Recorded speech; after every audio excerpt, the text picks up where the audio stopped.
When you close your eyes, you're in another reality. But when you open your eyes, you're back in this one. The thing is, though, that your eyes don't want to stay open. You imagine that you're living your life, and you're living your life in a bubble, and within that bubble is your reality. And then someone comes along and without any warning, pops the bubble. And suddenly information, concepts are pouring into your conscious mind in a way that's so massive, it's like pressing too many keys on a computer. The computer freezes, I can't process this information, it's too much.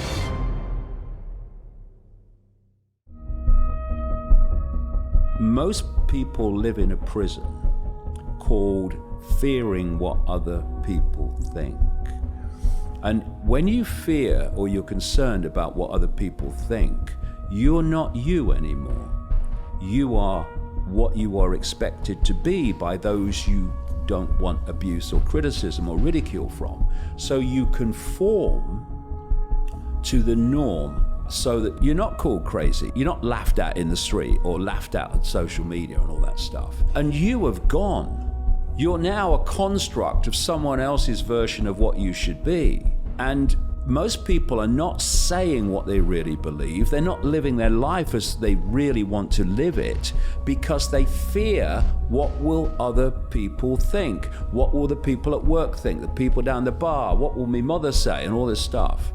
But when you are faced with the scale of ridicule that I went through, you've got a choice. You can end up in the corner, shaking, or just withdraw from the world, or you can come out honed in the fire. You're the one with the power. The power is not with the abuser, it's with the receiver in how they receive the abuse. And you can say, you can fall apart because they're saying this stuff about me. And that's a reaction to it that's going to destroy you. If I consider consequences of doing something that I believe to be right, I'm actually considering compromising doing what I believe to be right because I fear consequences for me. No, you do what you believe to be right. Consequences are a prison. The world is controlled by basically a spider's web. The spider's web is a brilliant symbol of it. You've got the spider at the center of the web, which is deep in the shadows. You won't see them in the public arena. And then the strands in the web immediately around the spider are the most exclusive secret societies. And so these Cusp organizations are there to take the agenda for the world from the spider through the secret societies, and these Cusp organizations gather together politicians, the bankers, journalists, corporations, all these people.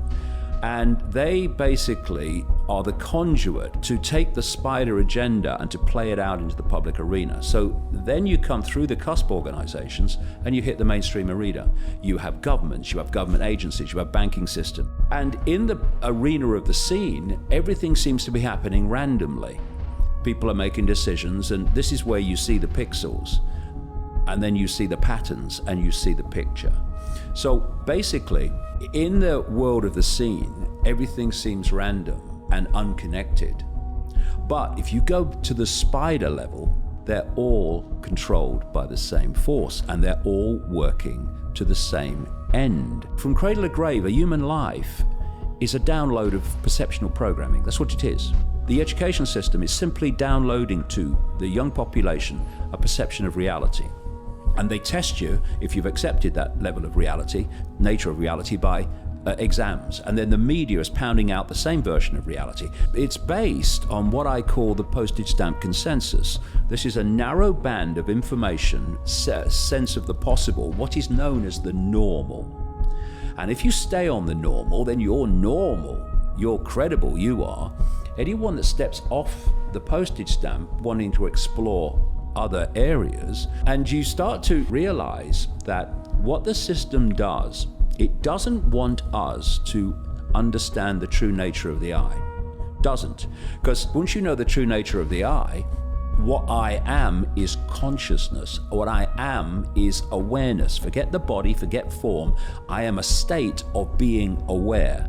And I can choose to be that aware. I'm just little me, I have no power, what can I do? Or we can choose to be as aware as we want to be. That what the system wants us to do is to self-identify with the body. It wants us to self-identify the I with my name, my race, and all these labels that people self-identify with. They are not who we are, they are what we are experiencing. And what's experiencing those lives, those situations, those labels, is the true I, consciousness. Now, if you self-identify with the labels, and by the way, of course, the labels, and it's systematic, are getting subdivided and subdivided and subdivided. I mean, how long is that bloody list of letters gonna get? Where people are so obsessed with their self-identity, they have to list labels that describe their self-identity. So when you self-identify with your label, as opposed to that being your experience, your sense of self and possibility contract to that label. But when you self-identify with being the consciousness that's having the experience, the consciousness that moves on at what we call death, then your sense of self, your sense of power, your sense of potential absolutely explodes.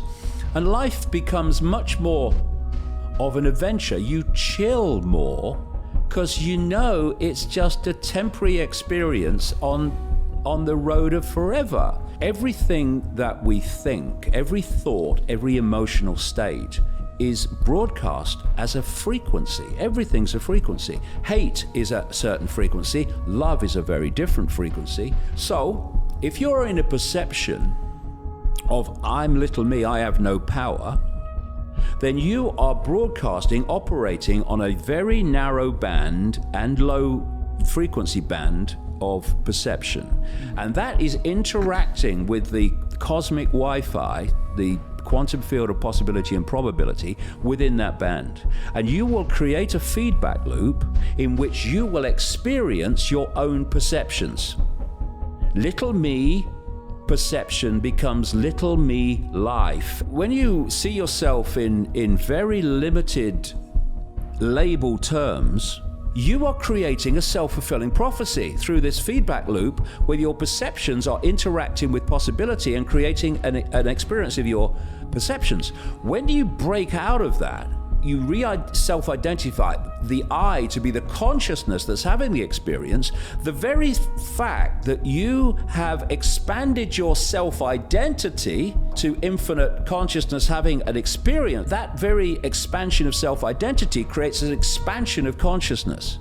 And now you are interacting with the quantum field of possibility and probability, cosmic Wi-Fi as I call it, in a much more expanded way and on a much more high frequency. And that means that you are able to tap in to a vastly greater scale of possibility and probability.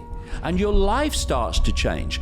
What is happening in the world compared with what people think is happening because of this perceptual programming from cradle to grave is so dramatically different that it's its biggest defense mechanism. Because you say to people, this is what's happening. Even if you produce the evidence, they'll go, nah, it's mad, mate. And I'd say this to people, please don't confuse what is happening with your perception of what could be happening. Because what you believe is possible is not the limit of possibility. It's only what you believe is possible. The last thing this cabal wants is the human race to love itself and love each other. It wants conflict, it wants division. Because when there's a few of you and you want to control the many, you have to divide and rule the many. You can't control a unified force. You can only control a divided force. So what they do is they create these fault lines, and indeed all these subdivisions of self-identity are creating more and more fault lines. All these divisions, the more self-identity groups you have, the more divisions potentially you have. And so they don't want people coming together. I'm saying we're all points of attention within one infinite state of awareness. And so you are a state of awareness having an experience that is different to mine, but ultimately we are the same aspects of the same consciousness. And then when you come to that level, hey, guys, we're all one. So when we look at the world, everyone seems to be apart from everyone else and different. But when you get to the level of consciousness beyond the body, then it's one flow of consciousness with different points of attention in it.